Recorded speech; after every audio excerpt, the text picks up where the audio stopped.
Have you ever bent down to pick up a dog shit that your dog's just done?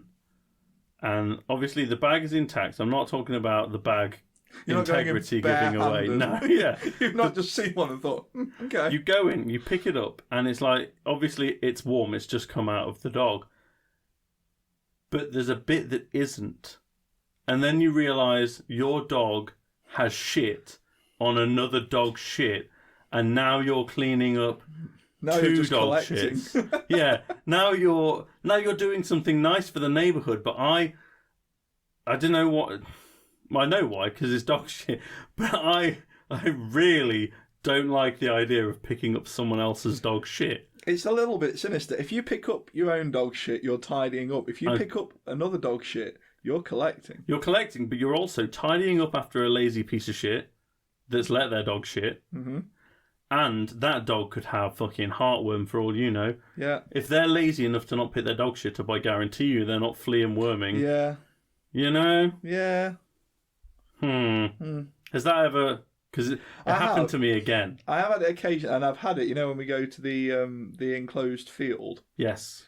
That you pick up a shit that you think is one of yours, but it's far too cold It's far to be too one cold of yours. and wet. It's been rained on. Yeah. Yeah. It's turned into a mousse. Yeah, I did the garden the other day. It was covered in chocolate mousse, and it wasn't the nice stuff. Not the rich stuff, it's the cheap, grey-brown Yeah. kind of... Oh, it's grey. It's definitely grey. It's got a little bit of hair growing on it. Oh, where it goes furry. Yeah, if you pick up someone else's furry dog poo... Yeah. Then you're in the realms of a... Then you have seen it and you want it. I'm missing that one for the archive. You've gone after that. Yeah. If the furry one, even your dog's not pooing on a furry one because they don't want to take the risk. Yeah. They might jump out. Yeah. Thomaslethbridge, maybe. Oh, I mean, he may be a ghoul, he may be a demon, or even Lucifer himself. But I don't think Thomaslethbridge would stoop so low as to collect poos. I don't think he's hiding in poos that he didn't make. Yeah. So, what I want to talk about in this episode, briefly, is Elden Ring. Of cold dog shit. No, I want to talk about Elden Ring. Everyone and their grandmother has talked about Elden Ring because it's a great game, and I'll get into that. But when you're playing Elden Ring, and when you're playing any of the Souls games, I don't know if it was in Dark Souls, but no, I don't know if it was in Demon Souls. It might have started in Dark Souls. I don't remember it being in Demon Souls, but it probably was. But people can leave messages on the floor. It's generally a single player. You can interact with other people, go into their world, help out, or attack them through a very convoluted system. But they can leave messages on the floor, and every fucking idiot playing this game seems to think that it's really funny to make the same fucking joke. Every message you pick up says, praise the something. And because in Dark Souls, I can't remember the dude's name, there's a knight who said praise the sun, or that's the pose he did, and that became a meme for a while. You know, the praise the sun meme. Yeah, so everyone, praise the message, praise the sheep, praise the cave, praise the cold dog shit in that bush. Yeah. And so it started to really piss me off. I'm actually going to turn the messages off.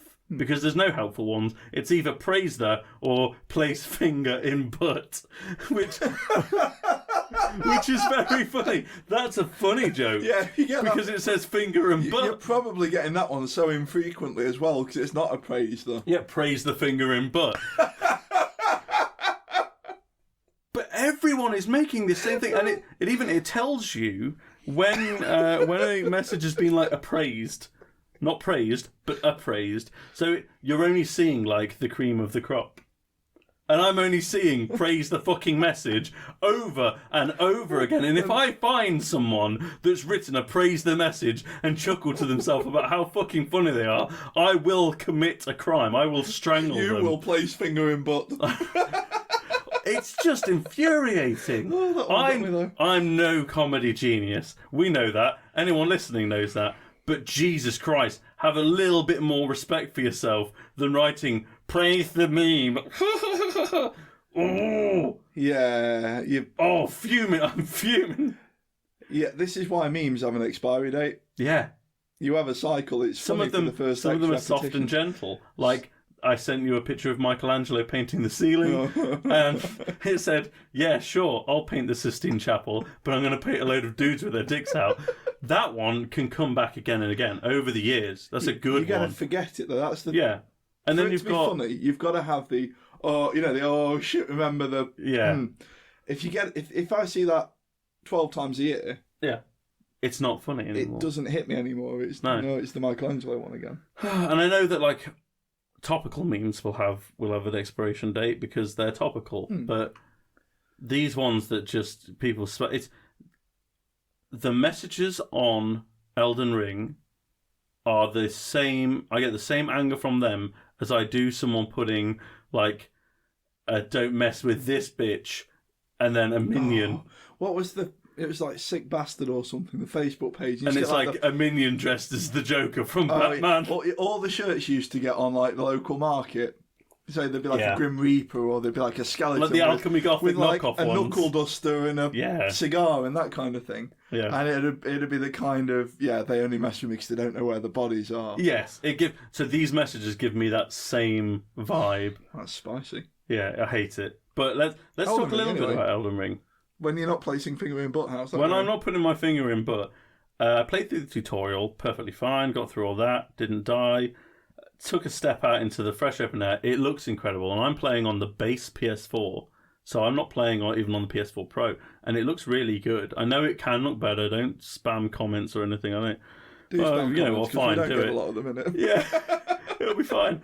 But it does look really cool. Not just in the graphical fidelity, because the character models are a little bit lacking on the PS4, but the design. It's more the design is really nice. In the same way that you can go back and play Akami, it looks good. It's got a strong feel. And so I really enjoyed that. Stepped out, spoke to some dude about light and grace and things like that. Saw a golden dude on horseback, and I'd seen him before on someone else's YouTube video. I was like, this guy's going to give me a spanking. I'm not going to go near him. He saw me, and he came near me, and he gave me said spanking. So you quickly learn how far you need to walk for enemies not to see you, which is not that far. They don't have that big a field of view, and I don't know if they have different ones and stuff like that. But I've been dabbling.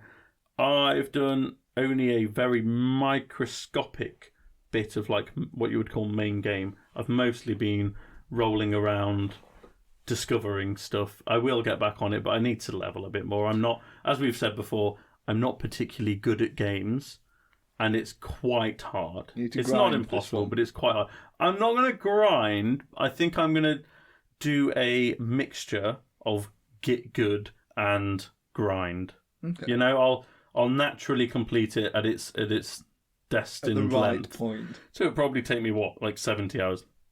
I've seen someone's already speedrun it in one. That was, I can't tell you. That's crazy. But yeah, it's really nice. It doesn't hold your hand, and some people like that. I definitely like that on easier games, but I wouldn't mind a little bit of hand holding at the moment. But it also doesn't hold your hand with things like you pick up an item and it'll tell you once what it does. And I've not paid attention. I've been taking a sip of coffee. Hit A to I've get on hit with A, things. yeah, because I didn't want to hear about the 5th new mechanic, and now I don't know what some things do. Yeah. And I tried to Wikipedia it because I know I picked up some kind of whetstone, and I was like, what does a whetstone in this game do? And I hadn't read it. I just hammered through it. I thought maybe if I need to use that because then it'll make my character better or something. So I tried Googling what does a whetstone in Elden Ring do, and it told me all the locations of all the whetstones. So I clicked on the one I had, and it's like, I can't remember the exact words, but it's like, it says something like you can use a whetstone to replace the something on the ashes of war on the blah blah. I was like, this is just more shit that I don't know what it is. Yeah. Just it's layers of not knowing what it is. You and almost need it. You won't need this until. Don't worry about it yet. Yeah, or just don't give me until then. Although then it goes against the philosophy of do whatever you want when you want. I don't know. I would like a little bit more hand-holding in that regard. But it is great. It's a lot of fun. It's worth the price of admission. It was like £40 or something on Amazon. That's. I mean, a PS4, but that's good for. Yeah, I thought it was really good. and it was supposed to take like a week to ship, but it was there the next day. Came with some kind of iron-on patch. I was going to say, didn't you get the collector's edition because it was cheaper than? No, it wasn't the mega collector's edition. I did that with Doom and Uncharted. I got it the day after it came out with the statues for like 30 quid because they make too many. Because they make too much collector's editions. Yeah, nobody. There's like 4 games. You can't gamble if you really like it, because there's no way I'll ever go back and get that Mr. Trippy plush that would have come with Ni no Kuni. When you're never getting a Pip-Boy. Yeah, although I think that Pip-Boy was a little bit shitty. It was trash, wasn't it? Yeah. But you're still not getting one. I had the Vault Tech lunchbox from Fallout 3. That was very nice. That was a very nice collector's edition. It's a nice level of collector's. You're not going like full. Is it Resident Evil where they had like the coat and? Oh God, yeah, they did. Well, Resident Evil 7 did a really funny thing. Funny. They did a really stupid thing where they praised the Resident Evil 7. They released a collector's edition for the game that didn't include the game. That's not a collector's edition, my friend. That's a toy. That's what you sell in a web shop. Yeah, it was a house, and something was wrong with it. Like the paint contained asbestos or something. It was like doomed. It was utter shit. But yeah, it was a mess. Elden Ring good. Play it. Elden Ring good. Message bad. Dog shit cold. That sums up the start of today's. Speaking of cold number 2s. Numbers of the Beast. Welcome again to Numbers of the Beast, Pudding Boys audience.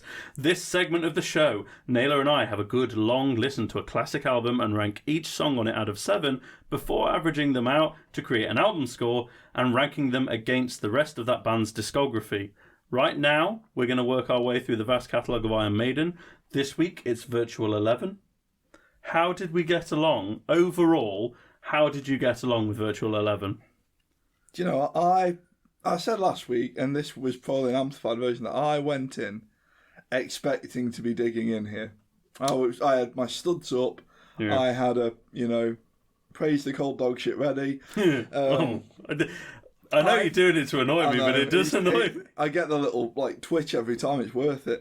I don't think in 20 odd years as an Iron Maiden fan, before we did this, I've ever put Virtual 11 on as an album. Yeah, as a whole. And played through it. Yeah. I don't think I've ever done it. I've heard all the songs off it, obviously, at some point. They've come on. I hadn't heard all of these songs. I've actively listened to 2 of them, and I think I know which 2. Yeah, the same 2 that everyone has off this one. Oh, wait. All the best no, I don't, because there's another one that I will now actively listen to.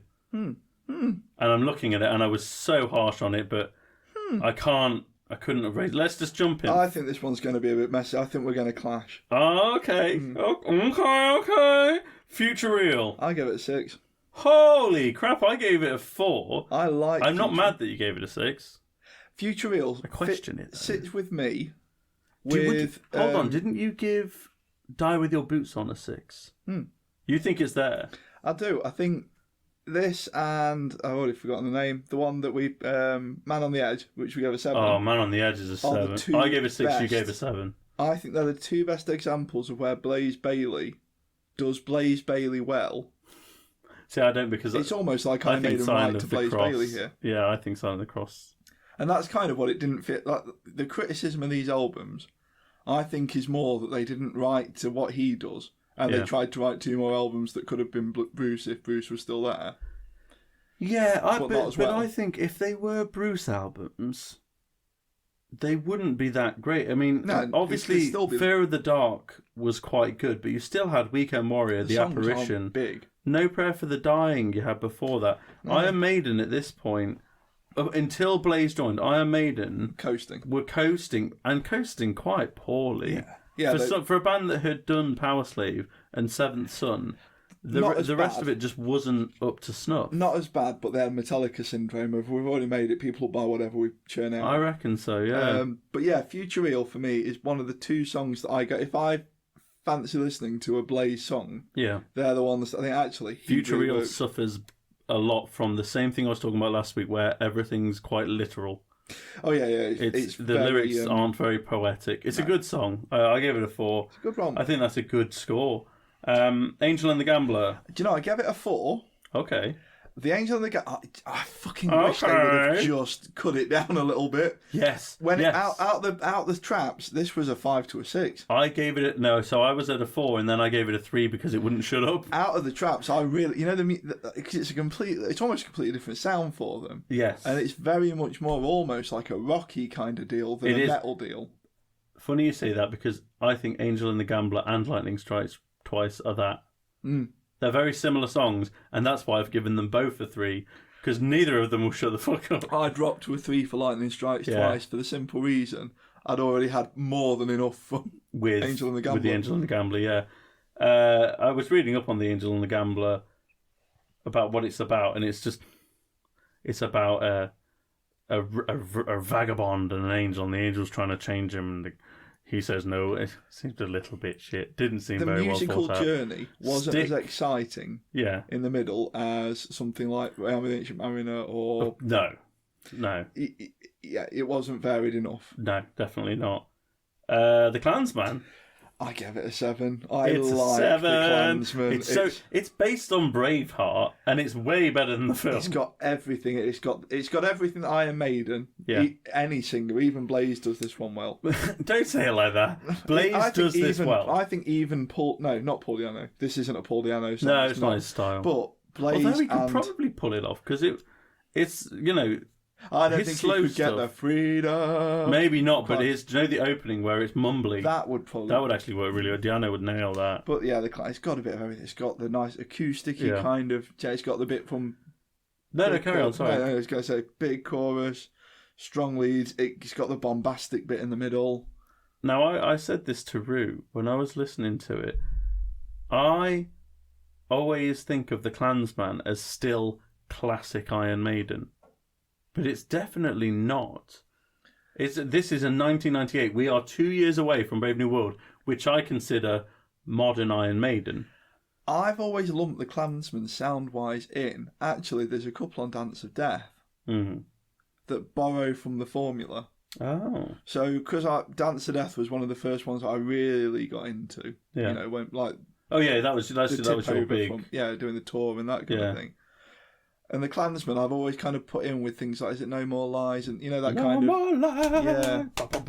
That's it, yeah. A bit of everything, a bit of a soft, gentle... Yeah. But it's not awkward. No. The soft into the hard flows well. It's a great track. I just feel like it's older than it is. And not in a bad or good way. It just seems very old Iron Maiden to do. It's kind of been omnipresent, though, hasn't it? Since they wrote it. Yeah. It comes around every couple of tours, at least. It's brilliant.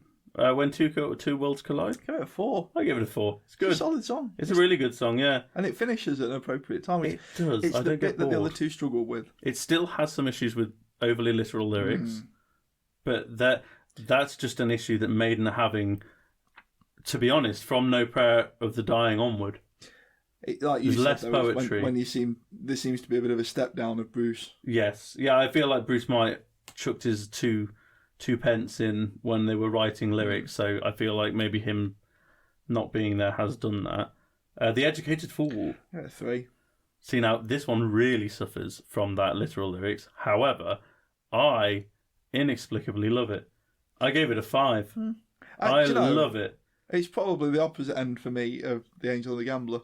Just something about it gives you a little... Well, and I forgot to mention this on the last track. From When Two Worlds Collide onwards... The bass tone, the guitar tones, and the snare are the same as they are in Brave New World. So I was getting like fizzy ball sack over here, like the boo boo doo boo doo doo, and like that harsh snare. They had this sound, and to back that up, they wrote Nomad, Dream of Mirrors, Mercenary, and Blood Brothers at the same time as this album. Really? But they held them back for Brave New World. How much better would this album have been with those fucking tracks? It wouldn't, because you'd have wasted them on Blaze Bayley. No. You wouldn't. Think about those tracks. Blaze would have been fine. No, the Dream of Mirrors would have been terrible without them. Yeah, maybe Dream of Mirrors. But Blood Brothers, I think we're Blood Brothers. He could have done that. No, it'd be too... Nomad he could have done. I think the problem I have is the problem I have with the last one. Kill, when die, you've heard to lose, enough hunted, of Bruce hunt doing witch. it. Yeah. then it's going to sound like... I think that's why I like the Angel of the Gambler, because Bruce doesn't really do that. No. And the ones that I have heard him do a few times. Yeah. So, but I thought it musically, it's something interesting that Virtual 11 is actually very close to breaking into Brave New World. It's a little bit like the one before Seventh Son. It's like Somewhere in Time. Yeah. We said that last week with X Factor, but it's actually much more true for Virtual 11. The progenitor kind of. Yeah.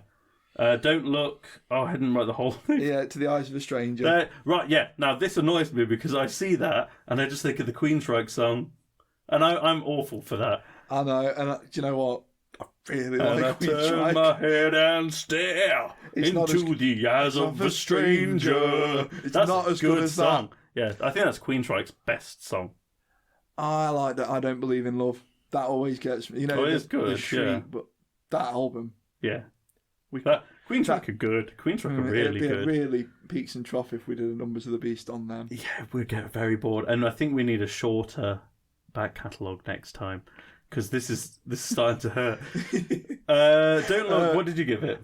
I gave it a 3, and I think I was a little bit harsh. I gave it a 2, and I don't feel like I was that harsh. It's not very good. I've been humming bits of it. Yeah. Since I didn't love it, No. I wouldn't put it on. No, I definitely wasn't. But I think it's because it's near the end of the album. Yeah. I kept on. Don't look to the eyes of a stranger. Yeah, that bit is actually kind of cool. Maybe I was harsh. I'm not changing it. We don't change. But fine, no. Yeah. Como estas amigos? 2. I gave it a 4, and I was struggling not to give it a 5. Really? I love it. I love it! It was another one of those. No more tears. No more tears. If we live. It was for 100 years. This is where I got to listening no more to it. Tears.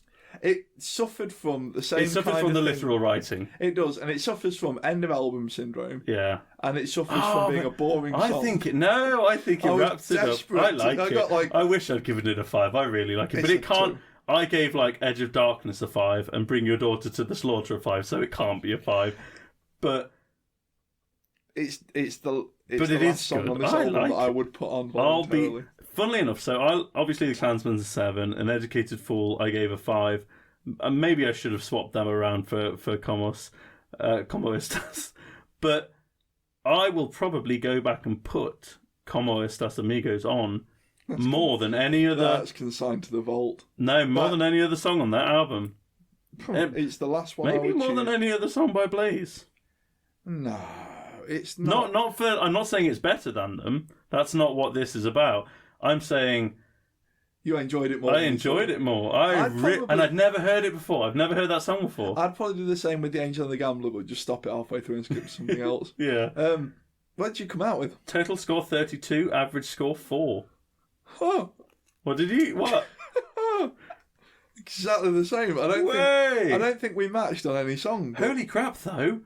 So, and I did say to Naylor that I was going to do a rundown of every album so that we could actually, so everyone could kind of see where we're at with this whole thing. So when we fizz uncontrollably over Brave New World and it just... We all know how powerful it is. We know how we were before then. Yes, in the before times. Because I'm going to tell you, people, next week there's going to be a new number 1 and it's not going to go anywhere. The whole episode is going to be Numbers of the Beast and it's just going to be us singing you Brave New World. Yeah. If you don't like this segment, don't skip it. Just mute it. Please still listen because it helps our follow account. We'll do a good pudding at the end.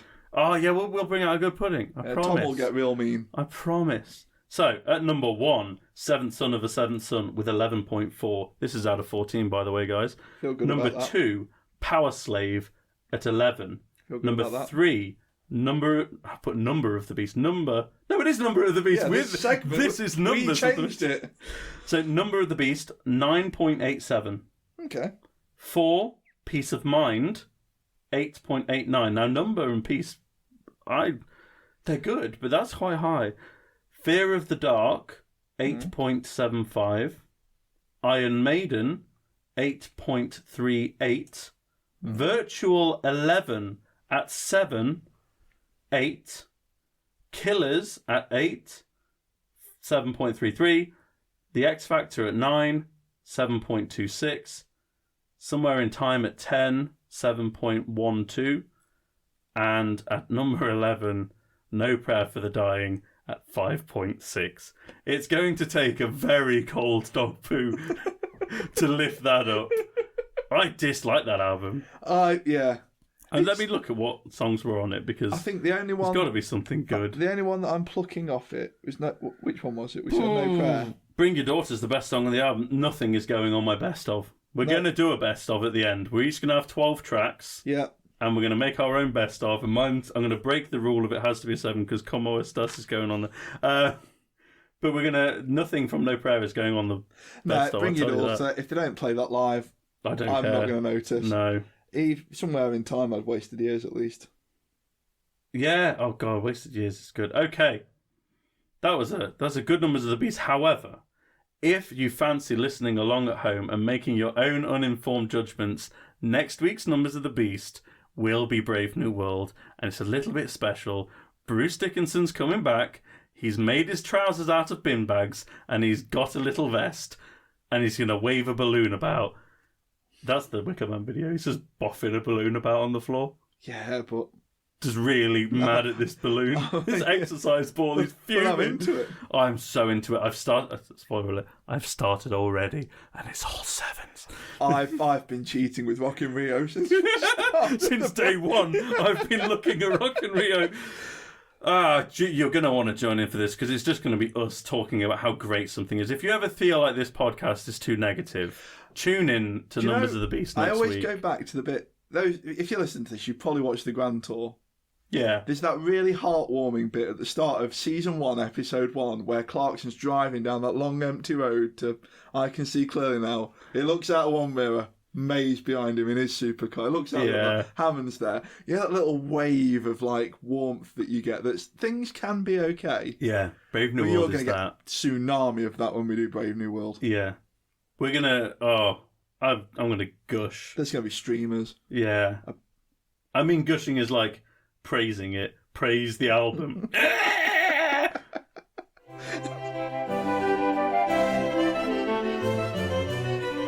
Pudding of the Week.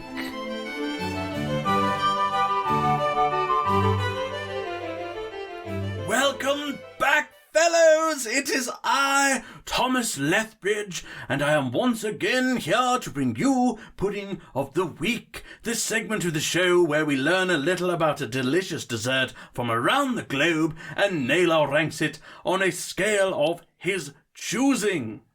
This week's pudding is creme caramel. Oh, are you okay there? I was really concerned earlier when I saw you scooting around the local dog park picking things up, but I assume now that they're just for your collection and actually they weren't anything to do with Pudding of the Week. What I use as my potpourri is my own business. Potpourri? Creme caramel or flan or caramel pudding or caramel custard is a thick custard dessert with a layer of clear caramel sauce.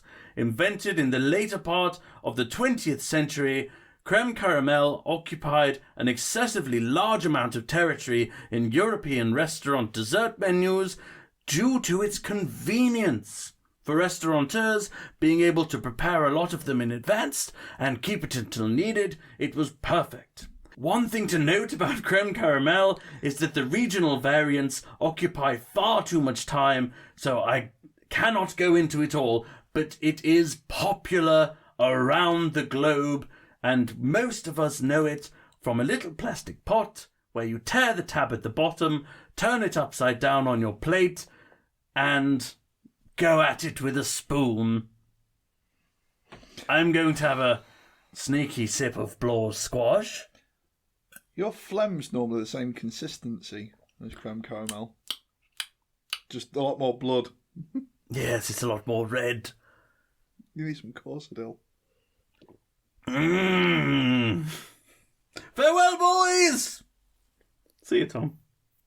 Did you notice Tom's... Well, I say skin, but... Coating. Yeah, Tom's coating flaking. Like, Tom has almost lost some kind of his luster.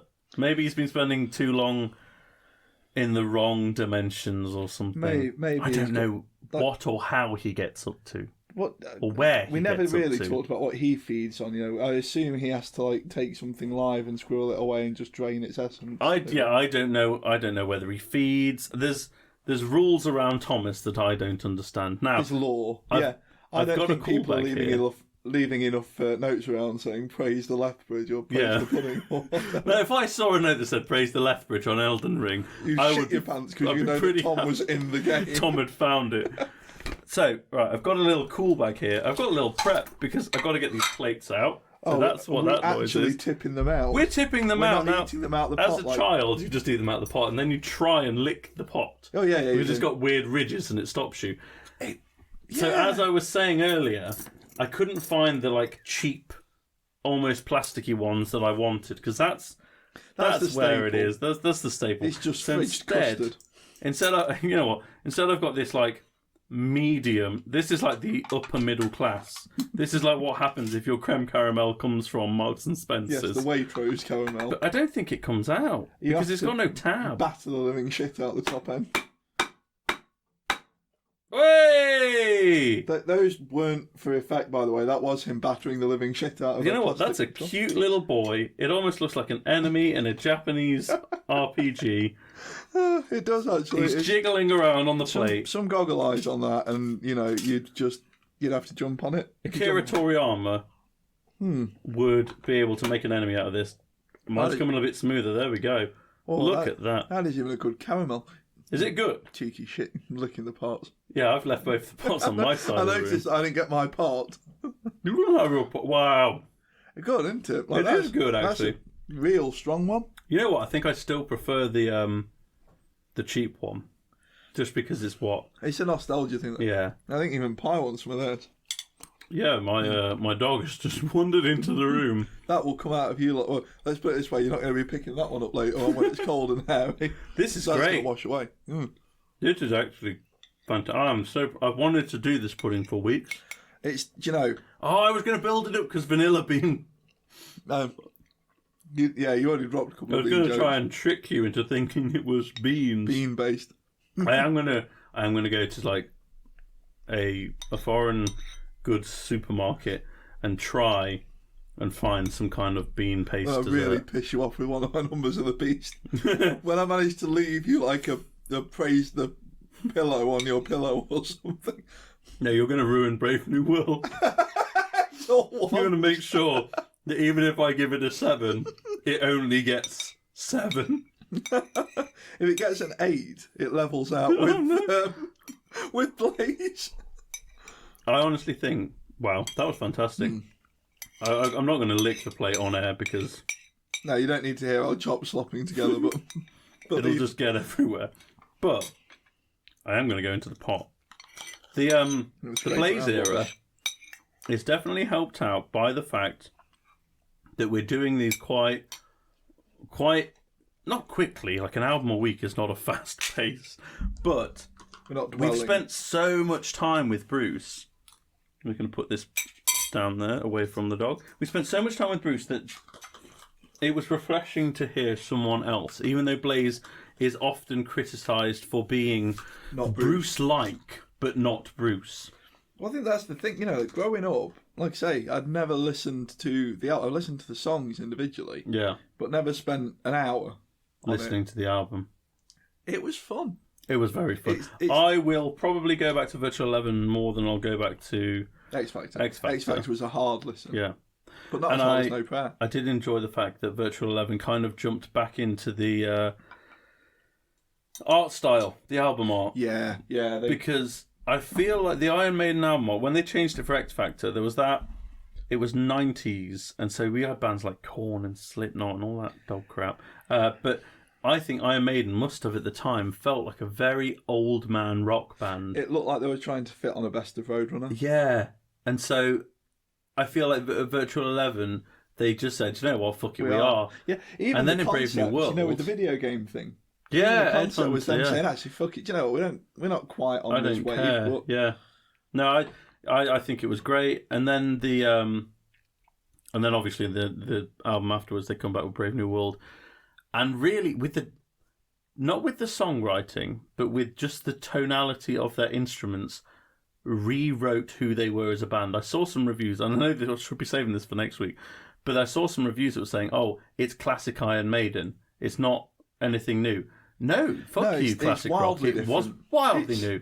It was incredible. Like, the tone just blew everything out of the water, and it redefined what it meant for me. It redefined what a standard heavy metal song was. If anyone ever said to me, I want to listen to a heavy metal album, they'd never heard the music before, I would say Brave New World, because that is clear it. Do you know, the thing that does me, from every big guitar band, at some point we're probably going to do Judas Priest. Yeah. You've got Tipton and Downing, you've got two styles. You know, Megadeth, you've had Dave Mustaine and an army of virtuosos. Yeah. And you can kind of pick them out. But you haven't had three guitarists, each with their own fairly unique style. Yeah. Trading off like that. You know, you always had Dave. Brave New World solos are fucking incredible. Dave is the staple. Like, Dave does the old bluesy heavy metal. And he keeps you going all the way through. Yeah. Dave's my favourite. You get Adrian is very much more for me like a sort of classic-y, rocky kind of, and then you've got Yannick, which is almost a bit sharp. Yannick. I've never in 20 odd years really dug into how you pronounce his name. No, I haven't actually. No. And you know, if you watch the Rocky Rio or the Visions of the Beast DVDs, they all say it slightly differently. Yeah. I don't think he gives a shit. They probably say it to annoy him. I would. Praise the Yannick.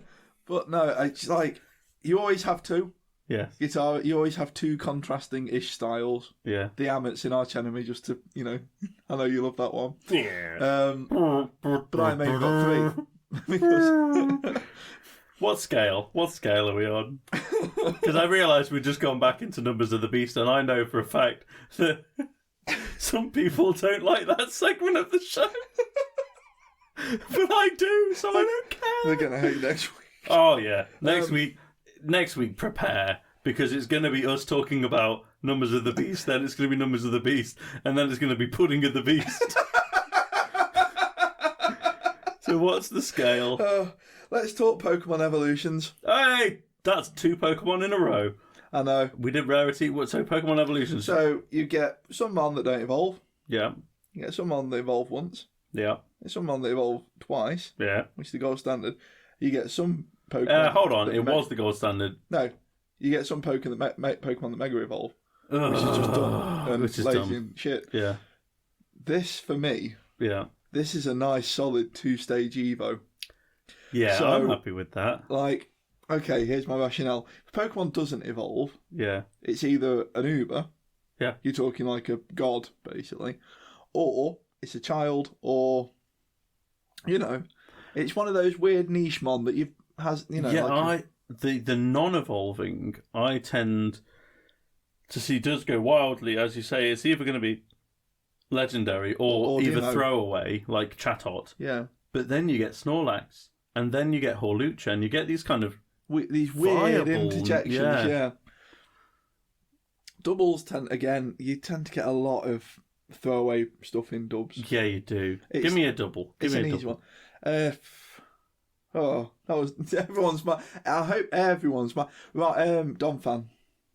I like Donphan. He's but cool. Yeah, you're never going to use him. You're not picking him up. You're going to catch one. You'll evolve him. You keep him. Everyone likes Fanfi, but. Donphan, one of the first Johto Pokemon revealed. He was at the start of the first Pokemon movie. Ash fought a dude. He does and he spins. He does the whole turning into a tire thing. And I, as a child, was fizzed. Yeah, someone arrest the Pokemon company because they're touching a child's heart. I like Donphan from the moment I saw him. Yeah, but you know, like I say, most stage 2s. Yeah. Stage 3s are the big boys. There's a lot of effort. Stage 3, you've got like Crocodile and Dragonite, and you know you've got all your starters are stage 3 because that's what I think people are interested in. You've got you go back to the Nidos from the first gen. Yeah, they're stage 3. Everyone wants a Nidoking. I guess one of the outliers is someone like Rhydon, which they then made stage 3.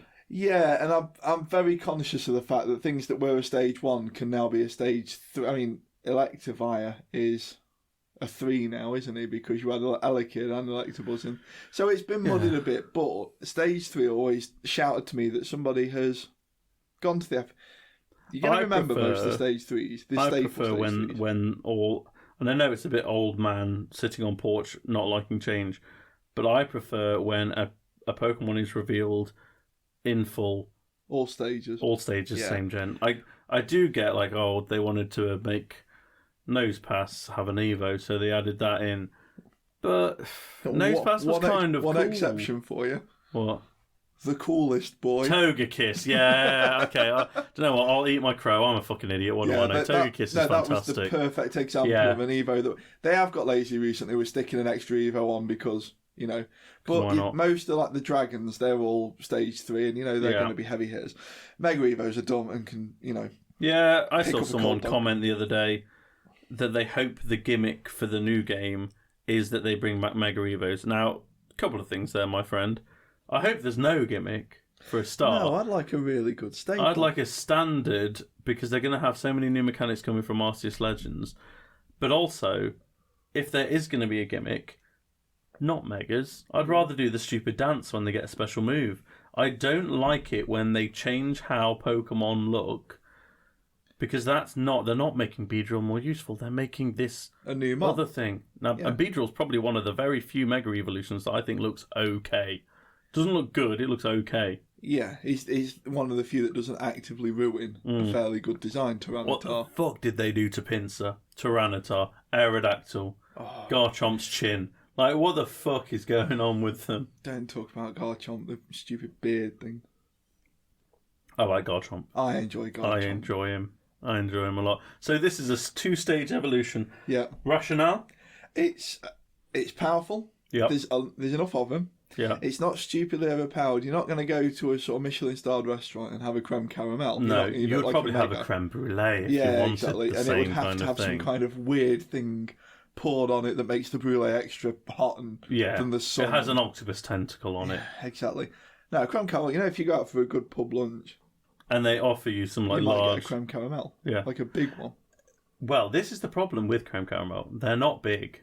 No. They're never big enough. No, when you get them from a supermarket, you're eating the whole thing. You eat 4. It's only £1 for 4 because it's made of... It's just hooves.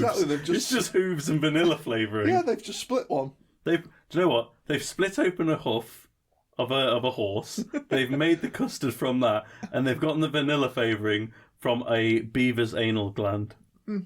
There, have fun with that. You know, I'll pay £1 for hoof and anus. Yeah, although I think I was reading up on the beaver anal gland thing. Obviously. It's actually cheaper to use vanilla than it is to use the vanilla taste from a beaver's anal gland. Well, I would imagine it's a lot harder. It's harder to milk a beaver than harvesting a vanilla pod. So, milk a beaver. Oh, that's a really suggestive sentence. Well, we've just got the episode title. Oh, man. I wanted to say I had a sore Elden Ring or something. Praise the episode. I find it's that, but I hate you for it. I fucking hate you for it. Praise episode in anus. You piece of shit. Right, I'm signing off. Call to action. Piss. We're available on YouTube on the channel Pudding Boys. Please subscribe and leave a comment. We can also be found on Apple Podcasts, Spotify, Audible, Amazon Music, Google Podcasts, and wherever else you fancy. We're pretty much everywhere. Remember to subscribe, follow, auto-download, whatever it's called on your platform so you don't miss an episode. Also, this week I'd like you all to do something a little bit extra for me. Just this once. Go to your local park and pick up a cold dog poo. Yeah, do your part. No. Could you leave a review? Leave a review. Just give it a 5-star and say that it was great. You can literally put the words, "it was great." If every review looks like that, it will look really legitimate. But just leave a review, because platforms will push a series that's highly rated, even if it's not got a huge amount of reviews. So that will help us a lot. If you feel the need to spread the gospel of nonsense, that would be a good one to do. We're also on Instagram and Facebook as the Pudding Boys, not as ourselves, because we don't give a shit about social media, but feel free to check us out. You get to see the fun piece of artwork that I create for every episode. I remembered to do everything. You did. You can go and pick your turds up in peace now. Goodbye.